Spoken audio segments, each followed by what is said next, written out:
Sou Bruno Machado, médico pela USP, e vim hoje falar sobre um tema muito pedido, o Chanzolan. Muitas pessoas perguntaram aqui no canal sobre esta medicação que é usada na série O Gambito da Rainha, uma série muito famosa da Netflix, que tem sido muito elogiada e que conta a história de uma jogadora de xadrez brilhante, a Beth Harmon, uma personagem fictícia e que passa a ser medicada ou drogada, se você preferir assim, num orfanato com um medicamento que trazia uma série de propriedades sobre a forma como ela jogava xadrez, como ela exercia suas funções mentais e também colocando ela em alguns apuros muitas vezes. Então, esta medicação que eles chamam de Chanzolan, eu vou contar para vocês a história por trás do Chanzolan, o que significa essa medicação, qual foi a inspiração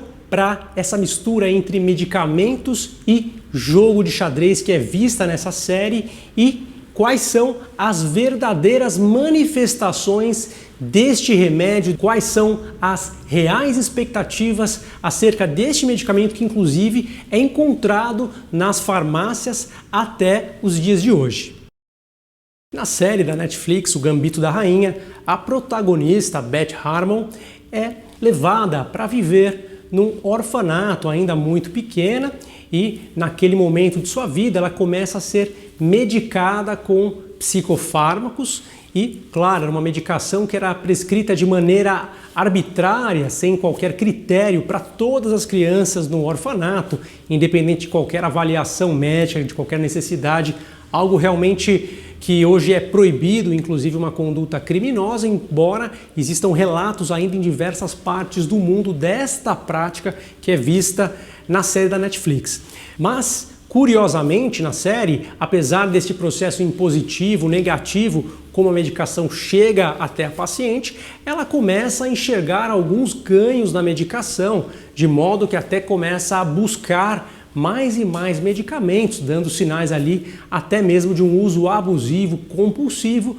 mas que era principalmente motivado por uma melhora que ela obtinha em sua performance mental, mais especificamente enquanto jogava xadrez ou enquanto estudava o assunto, enquanto praticava as suas jogadas. Ela chegava a olhar para o teto e conseguia visualizar o tabuleiro desenhado no teto. Embora neste caso isso deva ser interpretado como uma representação artística, a ideia de colocar expresso na série, na tela, uma forma de representar as competências espaciais e cognitivas da personagem naquele momento, de uma forma que ela conseguia evoluir na sua capacidade de jogar xadrez, e isso passa a ser utilizado por ela de maneira recorrente, até mesmo quando ela não está mais morando no orfanato, vai ser adotada em um outro momento, e ali ela começa a utilizar o medicamento que era da sua mãe, e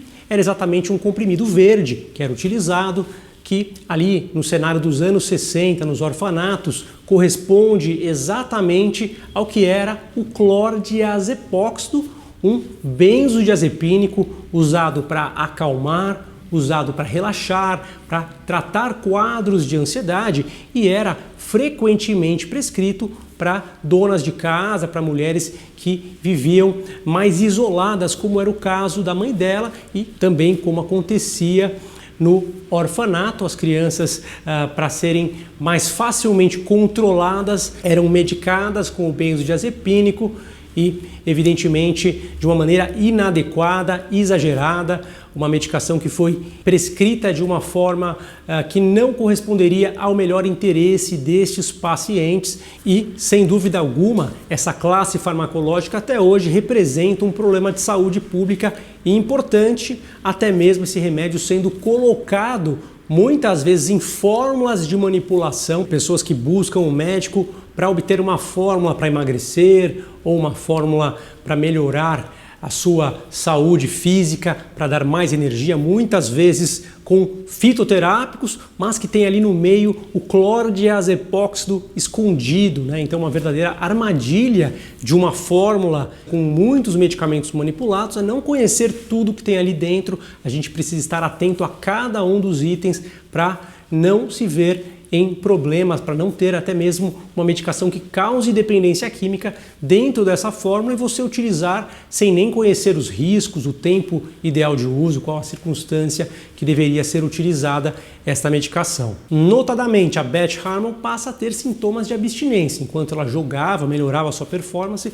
depois de um dado momento ela começava a ter tremor, sudorese, mal-estar, dificuldade de concentração e precisava utilizar novamente a medicação num padrão realmente de abstinência da substância, e isso, a partir de certo momento, passa também a ser visto com o álcool, mas futuramente a personagem consegue controlar a situação e não mais utiliza desse recurso para jogar melhor xadrez. É interessante a gente falar também aquilo que é fantasia, aquilo que é realmente ficção na história desta medicação, da série O Gambito da Rainha. Na verdade, o Chanzolan é um nome que não existe, ele foi inspirado nesta outra medicação e também com esta outra medicação, que é o clordiazepóxito, não são esperados os ganhos cognitivos, as habilidades cognitivas, as habilidades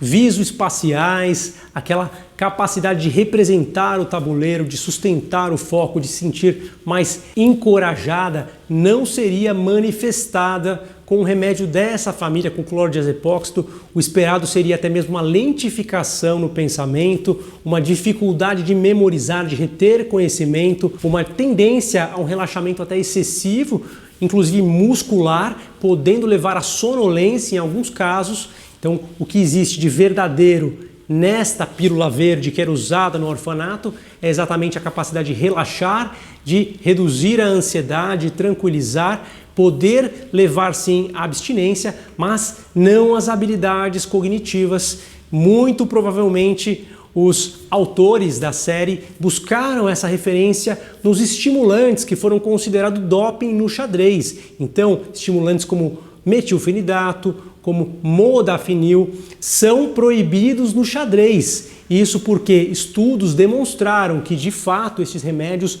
poderiam beneficiar alguns jogadores que buscam ali um ranking melhor. De fato, ficou comprovado que alguns jogadores tinham melhor performance com estas medicações, mas não todos os jogadores. É verdade que algumas pessoas com algumas características podiam se beneficiar da melhora da concentração, de um foco mais sustentado que estes remédios poderiam trazer e até mesmo evocar algumas alternativas com mais facilidade. No entanto, isso um uso muito perigoso por ser off-label, pessoas que não têm um diagnóstico específico e que fazem o uso como se fosse usar um hormônio numa competição de atletismo, como se fosse usar uma droga para render mais numa corrida. Isso é algo muito conhecido, mas que em geral não costuma acabar muito bem. Essas pessoas, particularmente que usam estimulantes para essas finalidades, com o passar do tempo podem ter uma tolerância, um prejuízo em relação às funções cognitivas no médio e longo prazo e até mesmo quadros de ansiedade. Então é claro que a gente só vai recomendar esse tipo de remédio se realmente houver um diagnóstico que justifique, que traga problemas sérios para aquele paciente, para que ele precise deste tratamento para ter uma vida saudável e produtiva. É claro que nenhum destes remédios torna ninguém mais inteligente ou aumenta o conhecimento, a capacidade de raciocínio de ninguém. As habilidades cognitivas dependem muito mais da capacidade do indivíduo e de como ela foi desenvolvida ao longo de sua vida e, evidentemente, que eventual mudança, mesmo com os estimulantes, é bastante pequena. Na série, a protagonista começa a não mais conseguir manejar bem os efeitos adversos. Ela percebe que os prejuízos dos remédios acabavam sendo piores do que os benefícios e ela consegue evoluir